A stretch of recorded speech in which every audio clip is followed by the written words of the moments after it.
Hello বন্ধুরা, আপনারা সবাই কেমন আছেন? আশা করি নিশ্চয়ই সবাই ভালো আছেন। দেখছেন আমি কি খাচ্ছি, এই জিনিসটা সবাই চেনেন হয়তো। দেখেন, এটা হচ্ছে সিমাই পিঠা বলে এটাকে। এটা দিয়ে মাংস দিয়ে খেতে খুবই দারুণ লাগে। তাই আমি আজকে বানিয়ে ফেলেছি সিমাই পিঠা দিয়ে গরুর মাংস। উম, তাই বানানোর জন্য আমি 1 কেজি পরিমাণ গরুর মাংস কিনে এনে রেখেছিলাম এবং গরুর মাংসটি খুবই সুন্দর দেখতে। দেখেন, গরুর মাংসটিতে কোনো হাড় নেই, কোনো চর্বিও নেই বেশি একটা। 1 কেজি পরিমাণ গরুর মাংস আমি কিভাবে রান্না করলাম তা আজকে আমি আপনাদের ভিডিওর মাধ্যমে দেখাবো। দেখুন, আমি গরুর মাংসটিকে প্রথমে কেটে ভালোভাবে ধুয়ে একটি ঝুড়িতে রেখে দিয়েছি এবং পানি ঝরিয়ে নিয়েছি। পানি ঝরানোর জন্য ঝুড়িটার ভিতর রেখে দিয়েছি কিছু সময়। গরুর মাংসের ভিতর পানি যতই ঝরানো হবে ততই ভালো হবে রান্না করতে। প্রয়োজনীয় মশলা কড়াইতে দিয়ে দিয়েছি এবং ভালোভাবে কষিয়ে নিচ্ছি মাংসটিকে। মাংসটি ভালোভাবে কষানো হবে ততই খেতে সুস্বাদু হবে এবং মজাদার হবে। মাংসটি কষানো ভালো হওয়ার জন্য ভালোভাবে মশলাগুলো দিতে হবে।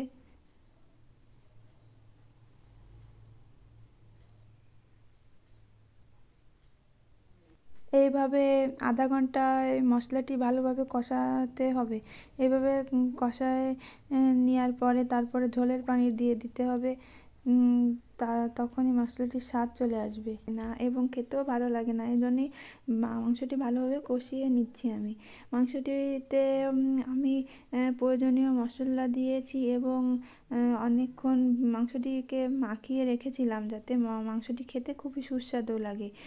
দেখুন আমি কিভাবে কষাচ্ছি। এভাবে অনেকক্ষণ, প্রায় আধা ঘন্টা এরকমভাবে কষায় নিতে হবে এবং কষানোর পরে ঝোলের পানি দিয়ে মাংসটিকে ভালোভাবে সিদ্ধ করতে হবে। সিদ্ধ করে এতে আলু দিয়ে দিতে হবে। আলু দিয়ে ঝোল রেখে সুন্দরভাবে এটাকে একটি পাত্রে ঢেলে নিয়েছি আমি। দেখুন কি সুন্দর করে দেখাচ্ছে, মনে হচ্ছে যেন টকটক করছে, লাল টকটকে, অনেক ঝাল হয়েছে মনে হয়, খেতে দারুণই হবে। এখন আমি পিঠা দিয়ে এই যে খাচ্ছি এইভাবে। এই সিমাই পিঠা বানানো হয়েছে আজকে দুপুরবেলা। এই সিমাই পিঠা খেতে খুবই ভালো লাগে। কার কার ভালো লাগে কমেন্টসে অবশ্যই জানাবেন। সিমাই পিঠা আমি নিজে বাড়ি বানিয়েছি এবং আমার মেশিন আছে এবং সেই মেশিন দিয়ে আমি পিঠা বানিয়েছি। দেখুন আমি কি সুন্দর করে এটাকে বানিয়েছি যে দেখলে মনে হচ্ছে যেন পুরোটাই খেয়ে ফেলি, তাই না?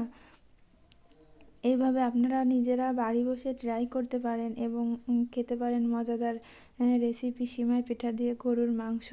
এভাবে সিমাই পিঠা দিয়ে গরুর মাংস খেলে এর স্বাদ আপনার মুখে লেগে থাকবে অনেক দিন এবং অনেক বছর। এইভাবে খেয়ে দেখুন আপনারা কিভাবে কি মজা লাগে খেতে। আমি তো এভাবে অনেক যখনই মাংস কিনে আনি তখনই এইভাবে সিমাই পিঠা দিয়ে গরুর মাংস দিয়ে রান্না করি এবং আমার বাড়ির সবাই এটা খুবই পছন্দ করে। আমরা সবাই এইভাবে মাংস দিয়ে সিমাই পিঠা খেতে অনেক পছন্দ করি। আমার বাড়ির ছোট থেকে বড় সবাই এইভাবে সিমাই পিঠা দিয়ে গরুর মাংস খেতে পছন্দ করে। শুধু গরুর মাংস নয়, সব মাংস দিয়ে এই সিমাই পিঠাটি খাওয়া যায়। হাঁসের মাংস, গরুর মাংস, মুরগির মাংস, যে কোনো মাংস দিয়েই এই পিঠাটি খেতে দারুণ লাগে। হ্যালো।